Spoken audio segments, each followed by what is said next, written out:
Hi, and welcome to Long Live the Queen, where we talk about the women who made history. And by we, I mean the royal we, because it's just me. This week, our subjects, plural, are Eleanor and Mary DeBohun.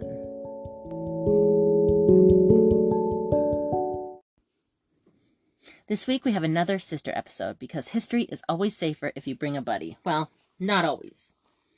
But I love sister episodes, so here we go.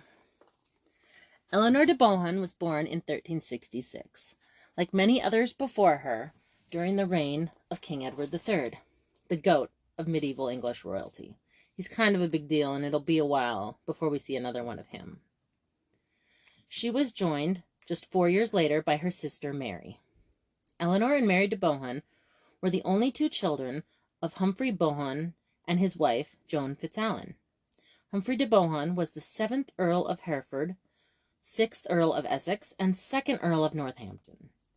That's a complicated way of saying he was very, very rich.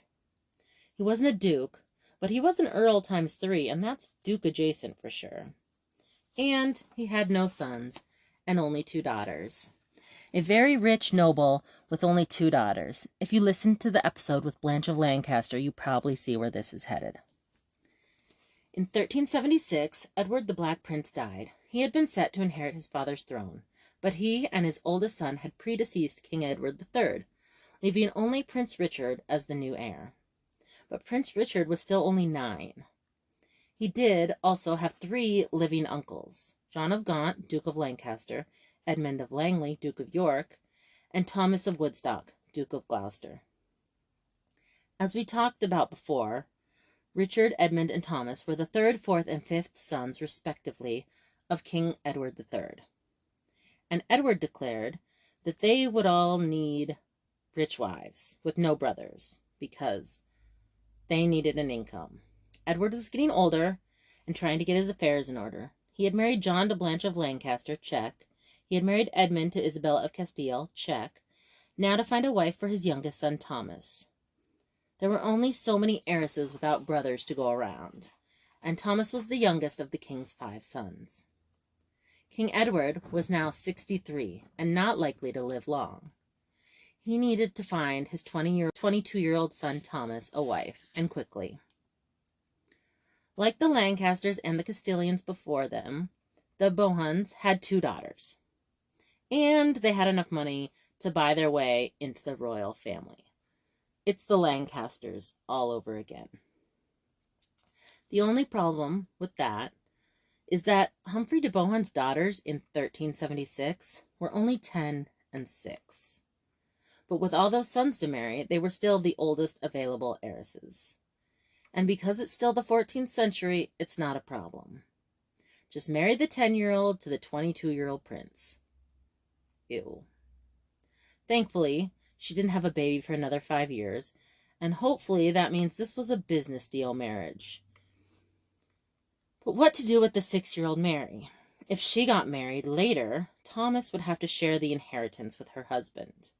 They had learned that and dodged the metaphorical bullet when John de Gaunt married Blanche of Lancaster, and they weren't about to go through that again. But even back in the 14th century, politicians were sneaky, sneaky bitches. Thomas encouraged 6-year-old Mary to become a nun. Don't you want to be a nun? That would be great fun for 6-year-old Mary, and it would get her out of marrying an adult man. She went for it. She would be a nun. Let's not forget, she was also 6, a first grader. They aren't known for making great long-term life decisions. The next year, in 1377, Edward III did die at the age of 64, making this the point where I say, the king is dead. Long live the king.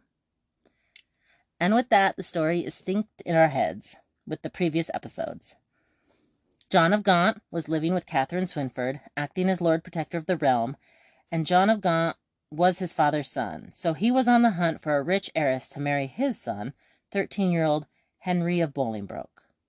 I mean, come on, Henry, you're 13. Why haven't you found a wife yet? The ages, I can't. So John of Gaunt had the now 10-year-old nun Mary abducted, as you do, and married to his 13-year-old son Henry. I know, another 10-year-old bride. Ew. But like her sister, this marriage was likely just a business deal at first. So Thomas was pissed. His brother John had taken Thomas's sister-in-law and given her to Thomas's nephew, and now he would have to share his wife's inheritance with his 13-year-old nephew. Not cool, bro. You're already a very rich man. What are you doing to me? Plantagenet men were all very, very greedy. If what you're thinking is that we are talking an awful lot about the men, what they're doing, what they're saying, what they're thinking, and not so much about the girls are talked more like objects or possessions, then you would be correct. Unfortunately, that's all we know. And in the 14th century, the girls were legally possessions, and that's unfortunate. But it means we have to make some inferences. In 1381, Eleanor was now a pregnant 15-year-old wife of a prince, and her sister Mary was an 11-year-old wife of another prince. They would have occasionally spent time at the English court together. They would have seen each other, and this court was very young again, reminiscent of the early reign of his grandfather, King Edward III. King Richard II was only 14. But outside court functions, they probably wouldn't have spent a lot of time together. They were 4 years apart and had both been out of the house and married by the age of 10. And their husbands were uncle and nephew, but they also weren't close outside of family or court functions. In 1381 was also the year of the Peasants' Revolt. It wasn't a comfortable time to be a noblewoman. The one place where they were supposed to be safe, no matter what, was the Tower of London, and the Tower of London was sacked by a bunch of peasants. That year, Eleanor became a 15-year-old mother to baby Humphrey, presumably named after her father. This would mean she would be at court less, but would still have come for grand celebrations. Just such an occasion happened the following year, when 15-year-old King Richard was getting married to 16-year-old Anne of Bohemia. 16-year-old Eleanor and 12-year-old Mary would have been in attendance, with Mary's 15-year-old husband and Eleanor's 27-year-old husband, Thomas. I imagine Thomas like that one college guy at a high school party, except worse, because he was 27, and in the Middle Ages, that was middle-aged. It feels more like the 45-year-old at the college party. But at least he wasn't John of Gaunt, so he wasn't the worst brother. The year after King Richard got married, Eleanor had her second baby, this time a little girl they named Anne, presumably after the new Queen Anne. Queen Anne wasn't a favorite of the older nobles, but the young court seemed well-liked. Queen Anne had grown up in Prague. She was very young, intelligent, pretty, and cultured. Anne was living in the Renaissance, while the rest of England was still living in the Middle Ages. But bonus points haven't never hurt anyone, and so they named their baby Anne, after the new queen. The next year, Eleanor had her third baby, another girl, this time named Joan. And in 85, she added Isabel. They weren't wasting any time. Eleanor was now a 19-year-old mother of 4, Humphrey 4, Anne 2, Joan 1, and newborn baby Isabel. She would have been far too busy to come to court very often. She would have had staff and probably a governess, a wet nurse, but during those years, she would have spent most of her time pregnant or recovering from being pregnant. My point in saying this is that in 1386, when Mary was pregnant for the first time at 16, she wouldn't have been around her 20-year-old sister much. Mary had Henry in 1386, named after his father, of course, as was the noble tradition. Thomas in 1387, probably named after Eleanor's husband. And the next year, in 88, Eleanor had another daughter named Philippa, after her grandmother, presumably, the late Queen Philippa. It was in 1388 that the fallout of the Peasants' Revolt started to show more clearly. In addition to the revolt, King Richard had shown himself to be anti-war. He wanted no part in the 100 Years' War that was started by his grandfather. probably encouraged by his wife, Queen Anne, who was more into fashion, art, and music than war. She was encouraging a more laid-back, bohemian lifestyle over a Middle Ages warring lifestyle that the English were used to. This was not popular with the older nobles, who were already all in for Edward III's war. A group of all-in nobles got together, calling themselves the Lords Appellant. I know, rad nickname. But don't let that distract you. The leader of the Lords Appellant was Eleanor's husband, Thomas, Duke of Gloucester, the uncle of the king. People were forced to take sides, pro-war or anti-war. You have to pick one. In addition to Eleanor's husband, her uncle, Richard Fitzalan, was also a part of the Lords Appellant. And Thomas de Mowbray, Richard Fitzalan's son-in-law, was also one of them. It really was a family affair, and a testament to the power of business marriages. They were later joined by Mary's husband, Henry of Bolingbroke, and Thomas de Beauchamp, whose wife, Catherine Mortimer, was the granddaughter of Roger Mortimer, the same Roger Mortimer from episode 1. Everyone really is related somehow. Together, these men made up the Lords Appellant, and they opposed the king in favor of war with France. King Richard called the Lords Appellant to a meeting to try and regain control of the nobles. The Lords Appellant refused and instead raised an army. King Richard was good at talking, but the Lords Appellant were good at war, and they were able to defeat the king's nobles. They captured King Richard's favorites, the friends of Richard, who were newly appointed to the council. The Lords Appellant then held what is called now the Merciless Parliament. Most of King Richard's friends were convicted and executed. They also, in some cases, had their families executed as well. They convicted some of Richard's secretaries and chaplains. They were cleaning house. This was essentially a hostile government takeover. King Richard was nothing more than a puppet king at this time, and he would never fully forgive the Lords Appellant for what they did. All of this happened relatively fast. Eleanor was now 22 and the mother of 5 kids, all 7 and under. Mary was now 18 and pregnant with her 3rd child. So again, they were busy and likely exhausted, but I like to think they saw each other more and worked together as sisters during this turbulent time. Their husbands were busy overthrowing the government, and that is mostly what's written about in Shakespeare's Richard II. BBC made a miniseries. If you want to watch it, it's good. I recommend it. It's called The Hollow Crown, and they do a good job portraying the vibe of the time. Tom Hiddleston plays Henry Bolingbroke. Benedict Cumberbatch plays his cousin, Richard II. And Patrick Stewart plays a very toned-down John of Gaunt. He comes off much better, in my opinion, in Shakespeare than the real John of Gaunt does.